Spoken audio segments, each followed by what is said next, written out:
अस्सलामु अलैकुम रहमतुल्लाहि व बरकातुहू। नाज़रीन मोहतरम, पाकिस्तान का 2022 और 23 का बजट फेडरल बजट पेश किया जा चुका है। इस तनाज़ुर में आज का ये प्रोग्राम हम जस्ट चंद हाइलाइट्स पे बात करेंगे। क्या ये एक मुतवाज़न बजट है या क्या इस बजट से अवामुन नास को रिलीफ मिलेगा? इस वक्त जो पाकिस्तान के मुआशी मसाइल हैं, क्या उनका हल इस बजट में मौजूद है? अगला पूरा साल हमें कोई खुशखबरी मिलेगी हमारे टेक्सटाइल सेक्टर को, हमारे एग्रीकल्चर सेक्टर को, हमारी रिसर्च एंड डेवलपमेंट को, हमारी इंडस्ट्रीज़ को, अवामुन नास को कुछ इस बजट से फ़ायदा होगा? इस तनाज़ुर में इंशाअल्लाह अज़ीज़ हम चंद गुज़ारिशात पेश करेंगे, कुछ तजावीज़ पेश करेंगे और बजट में जो हुकूमत ने कोई अच्छे इक़दाम किए हैं उनको हम ज़रूर पजीराई करेंगे। लेकिन जिन शोबाजात में हम समझते हैं कि उनका बिल्कुल भी तदारक नहीं किया गया और सिसकती हुई आवाम के लिए कोई मरहम नहीं रखा गया, और जिन जिन शोबाजात में हम समझते हैं कि बड़े बुनियादी नकाइस हैं इस बजट के अंदर और हर सूरत वहाँ एड्रेस किया जाना था, वो एड्रेस नहीं किया गया, इंशाल्लाह उस पर हम बात करेंगे और एक मतवाज़न तज्ज़िया पेश करेंगे अवाम नास को। तो सबसे पहले हम बात करते हैं बजट का डेफिनेशन क्या है, बजट किसे कहते हैं? सर, बजट की डेफिनेशन ये है कि एक साल के लिए, एक सेट ऑफ पीरियड के लिए हमारी तमाम आमदन और हमारे तमाम अखराजात, उसका तखमीना लगाया जाए कि इस साल के अंदर, इस माली साल में हमारी टोटल आमदन क्या होगी और हमारे अखराजात क्या होंगे। आमदन और अखराजात के तनासब के साथ हम अपना एक बजट बनाते हैं कि इस पूरे साल में हमारी ये आमदन होगी और ये अखराजात हैं, ये एक बजट कहलाता है। यही बजट की डेफिनेशन है। अफसोस की बात यह है कि 72 साल में एक भी बजट ऐसा नहीं था जो प्रॉफिट टेकिंग हो, जिसमें हमारी आमदन हमारे एक्सपेंडिचर से ज़्यादा हो। हमेशा खसारे का बजट पेश किया जाता है। मैं यहीं पे क्वेश्चन करना चाहूँगा आप अवामुन नास से कि आप सोचिए कि एक घर जब बजट बनाता है, हम 4 कमरों के एक घर में रहते हैं, एक छोटे से घर का जब बजट बनता है तो क्या वो खसारे का होता है? वो एक आमदन बेसिस बजट होता है कि मेरी इतनी इनकम है, मेरी सैलरी इतनी है, मेरी इनकम इतनी, मेरा बिजनेस इतना है। अब जितने इंडस्ट्रियलिस्ट हैं, जितने लोग बजट बनाते हैं, वो सब एक आमदन का बजट बनाते हैं। उस आमदन के अंदर रहते हुए हम अखराजात करते हैं। यहाँ अजीब एक मंतक है कि हम हमेशा अपनी आमदन से ज़ायद अखराजात करते हैं। उसको भी किसी ना किसी तरह हम लॉजिकली सेटिस्फाई कर सकते हैं कि हमारे कुछ अखराजात ऐसे हैं कि जिसमें हमारे पास कुछ लोनिंग है, हम डेवलपमेंट करेंगे, हम कोई नई इंडस्ट्रीज़ लगाएंगे, हम रिसर्च एंड डेवलपमेंट करके हम एक्सपोर्ट्स बढ़ाएंगे, या हम पाकिस्तान में कोई एजुकेशन ऐसी देंगे, टेक्निकल स्किल्स लेबर प्रोड्यूस करेंगे और वो टेक्निकल स्किल्स लेबर पूरी दुनिया में एक्सपोर्ट करेंगे और फॉरेन रेमिटेंसीज आएंगे और अगले 3 साल में हमें बेनिफिट होगा। चलें, अगर तो हम इस तरह के कुछ तखमीना जात पे अगर हमारे एक्सपेंडिचर बढ़ भी जाते हैं कि हम समझते हैं कि हमने अगले 3 साल में ये एक्सपेंडिचर कवर करने, तो तब भी मैं समझूंगा ये एक मतवाज़न बजट है। लेकिन अफसोस सद अफसोस कि हम बजट लेते हैं और ख़ती रकमें रोड इंफ्रास्ट्रक्चर पे लगा देते हैं। हम ऐसी जगहों पे, नॉन प्रोडक्टिव जगहों पे पैसा लगाते हैं जहाँ से हम आमदन के ज़राए नहीं होते और उससे हम उस लोन को पे बैक ही नहीं कर सकते। तो इस खसारे के बजट ने आज हमें यहाँ पहुँचा दिया, इस हालत में आ गए कि हमारा जो इंटरनेशनल हमारा डेट है, ठीक है, और जो हमारा लोकल डेट है वो 50,000 अरब से क्रॉस कर गया। इस कदर तशवीशनाक ये बात है कि आपके पास कोई सोर्स ही नहीं है कि इतने बड़े आप लोन को, जिसको अगर हम डॉलर्स में ट्रांसलेट करें तो 125 अरब डॉलर से हम क्रॉस कर चुके हैं। तो 125 अरब डॉलर कैसे निकालेंगे? हमारा ये अभी ये 2022-23 का बजट जिसमें हम बात करेंगे, टोटल आमदन का तखमीना जो हमने लगाया है डायरेक्ट टैक्सेस से या इनडायरेक्ट टैक्सेस से, किसी भी तरह से, वो 9,000 अरब पे बात हम कर रहे हैं कि 9,000 अरब हमारा रेवेन्यू होगा या नहीं होगा, ये एक अलग डिबेट है। लेकिन हमने जो एक्सपेंडिचर्स जो 100% हमने कर लेने हैं वो 12,000 अरब, यानी कि 3,000 अरब खसारे का ये बजट है। तो मेरी अकल तो ये तस्लीम नहीं करती कि एक मुल्क जो पहले ही गुनागो मसाइल का शिकार हो, इस कदर उसके ऊपर लोन्स हों, इंटरनल लोन भी हों, एक्सटर्नल लोन भी हों, उन लोन को तो पे बैक हम नहीं कर पा रहे। हम तो बड़ी मुश्किल उसका इंटरेस्ट पे कर पा रहे, बल्कि हम इंटरेस्ट भी नहीं पे कर पा रहे। तो हम खसारे का बजट क्यों बनाते हैं? हम ऐसे नॉन प्रोडक्टिव काम क्यों करते हैं कि जिससे हमें और खसारा करना पड़े? अगर हमारी आमदन का तखमीना 9,000 अरब है तो हमारा बजट भी 9,000 अरब का होना चाहिए, बल्कि इससे कम पे आप अखराजात करें। अपने सारे नॉन डेवलपमेंट अखराजात फ़ौरन ख़त्म किए जाएँ। तो चंद सेक्टर जिसमें हम समझते हैं कि हुकूमत ने अच्छे इक़दाम किए हैं, उसमें उसकी हम पजीराई करते हैं। मिसाल के तौर पे ये अलग बात है कि हुकूमत वक्त उस बजट को उस तरह से यूटिलाइज़ करती है या नहीं करती, लेकिन उन्होंने जो बजट के अंदर इस दफ़ा डिफेंस अफेयर 1500 अरब रुपए पे चले गए। पिछले साल ये 1200 अरब रुपए का था कि डेफिनेटली अभी भी ये कम है। हमारा डिफेंस का बजट बहुत ज़्यादा होना चाहिए, इससे भी बढ़ के होना चाहिए। लेकिन उस ज़मन में कुछ गुजारिशात हम करना चाहेंगे कि डिफेंस के अंदर हमने बहुत सारा एक्सपोर्ट करना शुरू किया। डिफेंस मिसाइल सिस्टम्स के ऊपर हमने बात की, हमने टैंक्स और तोप, हमने अलखाला टैंक बनाया और बहुत सारी हमने ऐसी चीज़ें बनाई जिसको हम एक्सपोर्ट कर सकते हैं। इवन बहुत सारे एयरक्राफ्ट हम एक्सपोर्ट कर रहे हैं। तो मैं ये समझता हूँ कि हमें डिफेंस का बजट ऐसा नहीं बनाना चाहिए कि वो डिफेंस की सिर्फ सैलरीज में और नॉन प्रोडक्टिव कामों में खर्च हो। हमें डिफेंस इंडस्ट्री के अंदर इन्वेस्ट करना चाहिए जिससे हम एक्सपोर्ट करें। हमें अपनी डिफेंस की एक्सपोर्ट, इस वक्त पूरी दुनिया की मार्केट बहुत बड़ी है, $1 ट्रिलियन की मार्केट है डिफेंस एक्सपोर्ट की। अमेरिका की और इंडस्ट्री क्या है, वो डिफेंस इक्विपमेंट सेल कर रहा है। चाइना, जापान, रशिया क्या कर रहा है, अपना डिफेंस इक्विपमेंट सेल कर रहा है और यहाँ ऑयल एंड गैस सेल कर रहा है। अब बदकिस्मती से ऑयल एंड गैस तो नहीं है हमारे पास इस वक्त सेल करने के लिए, बल्कि हम अपने यूज़ का भी ऑयल एंड गैस नहीं निकाल पा रहे। वो एक अलग से हमारा टॉपिक है। तो मैं ये समझता हूँ कि डिफेंस का जो 1500 अरब का खतीर एक बजट है, हमारे टोटल बजट में एक बहुत बड़ा पार्ट है।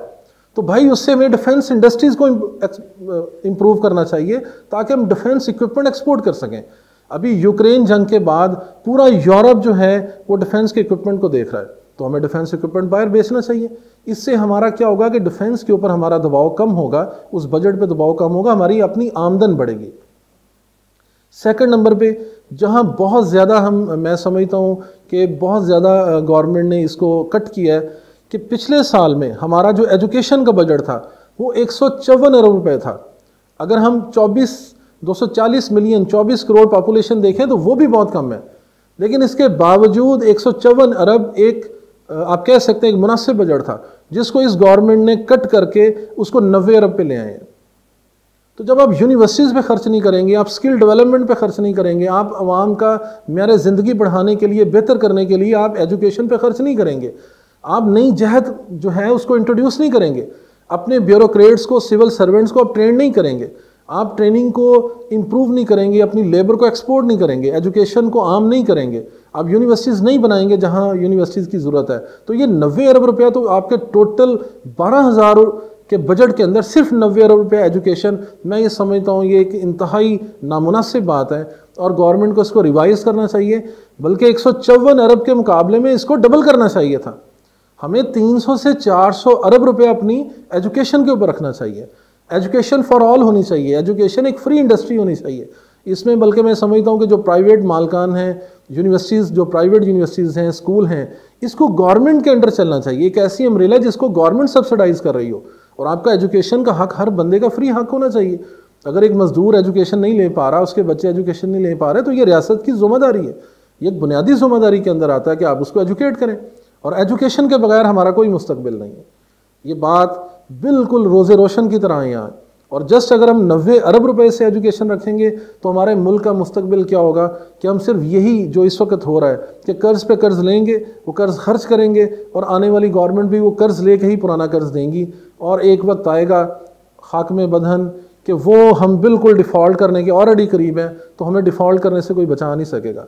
एक चीज़ जो हमें डिफ़ॉल्ट करने से बचा सकती है वो मैं ये समझता हूँ कि वो नॉलेज है, वो नॉलेज बेस्ड इकॉनमी है। हमें दुनिया की इस वक्त जो लेटेस्ट टेक्नोलॉजीज़ हैं, इंफॉर्मेशन टेक्नोलॉजी के अंदर, ऑटोमेशन के अंदर, इलेक्ट्रॉनिक्स के अंदर, मोबाइल्स इंडस्ट्रीज़ के अंदर, हर इंडस्ट्री के अंदर हमें नई जहद को, नई इनोवेशंस को लेके आना पड़ेगा, और वो नॉलेज के बगैर नहीं हो सकता।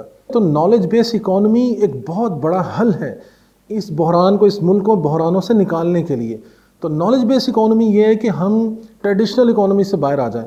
मैं ये समझता हूँ इस नॉलेज बेस्ड इकॉनमी के ऊपर एक पूरी अथॉरिटी बननी चाहिए, एक पूरी डिवीजन कायम हो, और थिंक टैंक्स, हमारे जो यूनिवर्सिटीज़ हैं उनको कोलैबोरेट किया जाए, हमारे जो साइंटिस्ट हैं, रिसर्चर्स हैं, हमारे प्रोफेसर्स हैं जो इकॉनमी को अंडरस्टैंड करते हैं और जो इंजीनियरिंग को अंडरस्टैंड करते हैं, जो टेक्नोलॉजी बेस्ड लोग हैं, टेक्निकल लोगों को और इकोनॉमिस्ट को, इसका एक पैनल बने जो एक नॉलेज बेस्ड इकॉनमी पे काम करें और लोगों को इसको ड्राइव करें। मिसाल के तौर पे एग्रीकल्चर में हम रवायती एग्रीकल्चर से बाहर आ जाएं, तो ये नॉलेज बेस्ड इकॉनमी के पास एक पूरा बजट होना चाहिए जो R&D करे, रिसर्च एंड डेवलपमेंट करे। तो इसके साथ साथ मैं आपको बताता चलूँ कि इस गवर्नमेंट ने रिसर्च एंड डेवलपमेंट में सिर्फ 1.2 बिलियन सिर्फ 1 अरब 20 करोड़ रुपए रखा है, जो मैं समझता हूँ इंतहाई शर्मनाक है। इतना सख्त लफ्ज़ मैं यूज़ करता हूँ कि आप जिस कर्ज़ों में डूबा हुआ मुल्क 12,000 अरब का हम बजट बना रहे हैं, और जिस चीज़ ने हमें ग्रो करना है, जिस चीज़ से हम ग्रो कर सकते हैं और जिसने हमें हमारी मुआशी मसाइल से बाहर निकालना है, वहाँ बजट सिर्फ रिसर्च एंड डेवलपमेंट पे 1.2 बिलियन है। तो सिर्फ 1 अरब रुपए की रिसर्च एंड डेवलपमेंट से आप क्या काम करेंगे, मुझे ये बताएं। हम इस मुल्क को कर्ज़ों से बाहर निकालने के लिए हमें ज़मीन के वसाइल को बाहर निकालना पड़ेगा, उसके लिए रिसर्च एंड डेवलपमेंट है। आज 72 साल की इस आज़ादी के बाद भी हम इस काबिल नहीं हैं कि हम अपना ज़मीन से सोना बाहर निकाल लें। हम ऑयल एंड गैस के, हमारे पास ऐसी मशीनरी नहीं है कि हम अपना ऑयल एंड गैस खुद बाहर निकाल लें। हम ज़मीन में जेम्स ज्वेलरी और जो हमारे पास लेटेस्ट, मतलब मैं समझता हूँ इक्विपमेंट ही नहीं है, ऐसे कटर नहीं है कि जिनसे हम अपनी चट्टानों को काट सकें और हम बाहर एक्सपोर्ट कर सकें अपने जेट को, अपने बहुत सारे हमारे पास जो स्टोन्स हैं उनको हम बाहर कर सकें, हम हीरे को तराश सकें, उसको प्रोसेस कर सकें, गोल्ड को प्रोसेस कर सकें, प्रोसेसिंग करके हम बिलियन ऑफ डॉलर्स हम अर्न कर सकते हैं। हमारे पास वो मशीनरी नहीं है। तो उसका हल क्या है? नॉलेज बेस इकॉनमी, कि हमें अपनी इकॉनमी को इस इल्म पे मबनी मईशत को खड़ा करना होगा। एग्रीकल्चर के सारे जितने फरसूदा चीज़ें हमें सब ख़त्म करके हमें जो इनोवेटिव एग्रीकल्चर है उस पर आना पड़ेगा, और हमें जो इंजन्स, जो पिस्टन्स हम आज तक नहीं बना सके वो हमें यहाँ बनाने होंगे। हमें दुनिया के साथ टेक्नोलॉजी पार्टनरशिप के एग्रीमेंट्स करना होंगे। तो ये मैं समझता हूँ एक नॉलेज अथॉरिटी बने जो इस मुल्क को सारे मसाइल का हल, ये नॉलेज अथॉरिटी है कि वो हमें इन सारे मसाइल से बाहर निकाले। फर्दर हम बात करते हैं कि हमारे पास कुछ ऐसे सेक्टर्स हैं जहाँ गवर्नमेंट पैसा तो रखती है, लेकिन आज तक हमें समझ नहीं आया कि वो उस पैसे का इस्तेमाल हुआ वहाँ पे या नहीं हुआ, या वो सेक्टर जो है वो इस कदर पाकिस्तान की नीड है। लाइक लॉ एनफोर्समेंट की बात करते हैं, हम पुलिस सेक्टर की बात करते हैं, हम अमन व अमान की बात करते हैं, हम अपने कोर्ट्स की बात करते हैं। तो आप एक आम सर्वे करवाएं तो आपको पता चलेगा कि हमारा डिस्ट्रिक्ट कोर्ट्स का, हमारे हाई कोर्ट्स का, हमारे सुप्रीम कोर्ट्स का कितने लोडेड है, वहाँ पे कितने केसेस हैं, वहाँ पे हज़ारों लाखों की तादाद में केसेस हैं, और वहाँ पे जजेस की तादाद कम है, कोर्ट्स की तादाद कम है, कोर्ट्स का स्टाफ बहुत कम है, और हमारे पास इंसाफ की सूरत हाल क्या कि एक केस सालों लटकता रहता है। तो लॉ एंड ऑर्डर कैसे बेहतर होगा कि जब आपका रियासत कायम ही नहीं हो सकती जब तक आपका इंसाफ का निज़ाम नहीं होगा। तो इंसाफ के निज़ाम के लिए हम क्या कर रहे हैं? इंसाफ के निज़ाम के लिए कोई हमारे पास बजट नहीं है। हमारी शायद ये हमारी गवर्नमेंट की तरजीहात ही नहीं है कि यहाँ पुलिस के पास, लॉ एनफोर्समेंट, लोकल जो हमारी सिविल एजेंसीज़ हैं उनके पास इतने ख़तीर, मैं समझता हूँ, बजट होने चाहिए कि हमारी पुलिस वेल इक्विप हो, वेल ट्रेंड हो, एजुकेटेड हो, उनके पास जो एक पोलाइटनेस है वो अवेलेबल हो, और आम शहरी को एक इंसाफ मिले, और ये जितने भी हमारे क्राइम्स हैं, क्राइम्स की रेशियो नियर टू ज़ीरो हो। हमें लेस देन 1% क्राइम पे आना पड़ेगा। और आज इस कदर क्राइम की सूरत हाल दिगरगू है कि पुलिस के पास बेसिक इंफ्रास्ट्रक्चर नहीं है। मैं आपको दावे से कहता हूँ, आप किसी पुलिस स्टेशन में चले जाएं, उनकी जो गाड़ियाँ हैं, जो उनके पास बाइक्स हैं, उनमें फ्यूल डालने का बजट नहीं है उनके पास। बल्कि जो बात प्राइवेटली शायद हम आपसे बात ना कर सकें, एक मैं जस्ट एक इशारतन आपको बता रहा हूँ कि बहुत सारे जो पुलिस स्टेशंस हैं उनमें जो फर्नीचर पड़ा हुआ है, आप बात करें तो आपको SHO, आपको जो इंस्पेक्टर वो बताएगा जी ये मेरा ज़ाती फर्नीचर है, मेरा ट्रांसफ़र होता है तो मैं अपनी ये कुर्सी मेज़ उठाता हूँ तो मैं अगले पुलिस स्टेशन ले जाता हूँ। तो किस कदर शर्मनाक है कि हम इतना बड़ा अजीम मुल्क, एटॉमिक पावर और एटॉमिक एनर्जी से लैस, और पूरी दुनिया के अंदर हम एक वाहिद इस्लामी मुल्क और 24 करोड़ आवाम के साथ, और इस कदर हमारे पास माइंस और मिनरल्स और रिसोर्स और इतनी ज़बरदस्त फ़ौज, इतना ज़बरदस्त निज़ाम होने के बावजूद पुलिस का निज़ाम इस कदर दिगरगू कि हमारा कोई आम शहरी अपने आप को पुलिस के साथ कंफर्ट ही फील नहीं करता। कोई पुलिस स्टेशन जाने नहीं चाहता अपनी कंप्लेन दर्ज करवाने के लिए। वो तो बहालत मजबूरी, जब बहुत बड़ा कोई इंसिडेंट होता है तो मजबूरन जाके पुलिस के पास फिर जाके, लेकिन हमें पता है कि वहाँ से इंसाफ नहीं मिलेगा। हमें ना वो ट्रेंड है, ना उनके पास इंफ्रास्ट्रक्चर है, ना उसके पास स्किल है, ना उनके पास मुजरमों जैसे वसाइल हैं। तो मैं ये समझता हूँ कि हमें अपनी लॉ एनफोर्समेंट एजेंसीज़ का जितना भी हमें इस वक्त जो हमने टोटल जनरल पब्लिक सर्विसेज के लिए जो टोटल बजट रखा हुआ है, ठीक है, वो एक बहुत बड़ा बजट बाहर नज़र आता है कि 6,000 अरब का, लेकिन उसके अंदर जो कोर्ट्स हैं, पब्लिक हैं, वो जस्ट 208 अरब रुपए रखे हैं लॉ कोर्ट्स के लिए, पुलिस एंड आर्म फोर्सेस के लिए। तो 208 अरब रुपए भी खर्च नहीं हो गए यहाँ पे। पिछले 5 साल की हिस्ट्री उठा के देख लें, हमारी पुलिस के पास क्या बजट है। स्टेशनरी नहीं है वहाँ पे, बुनियादी चीज़ें नहीं है, इंफ्रास्ट्रक्चर नहीं है, कंप्यूटराइजेशन सिस्टम नहीं है। तो मैं ये समझता हूँ कि पुलिस का सारा ढांचा रिवाइज होने वाला है टोटल। इनको जस्ट इनका यूनिफॉर्म रिवाइज करने से कुछ नहीं होगा। थानों की अपग्रेडेशन कीजिए, उनको पुलिस को ट्रेन कीजिए, इक्विप कीजिए। इसको मैं ये समझता हूँ कि यूरोपियन पुलिस की तरह, अमेरिकन पुलिस की तरह, कैनेडियन पुलिस की तरह इनको वेल इक्विप होना चाहिए, वेल ट्रेंड होना चाहिए। इनके पास लेटेस्ट से लेटेस्ट रिसर्च और डेवलपमेंट का इक्विपमेंट होना चाहिए। मुजरमों को पकड़ने के इनके पास सारे के सारे जो टूल्स रिक्वायर्ड है होने चाहिए, और इनकी पूरी उसके ऊपर ट्रेनिंग्स होनी चाहिए। और ये 208 नहीं, यहाँ पे अगर हमें 1000 अरब भी लगाना पड़ता है तो पुलिस के बगैर रियासत जो है नामुकम्मल है।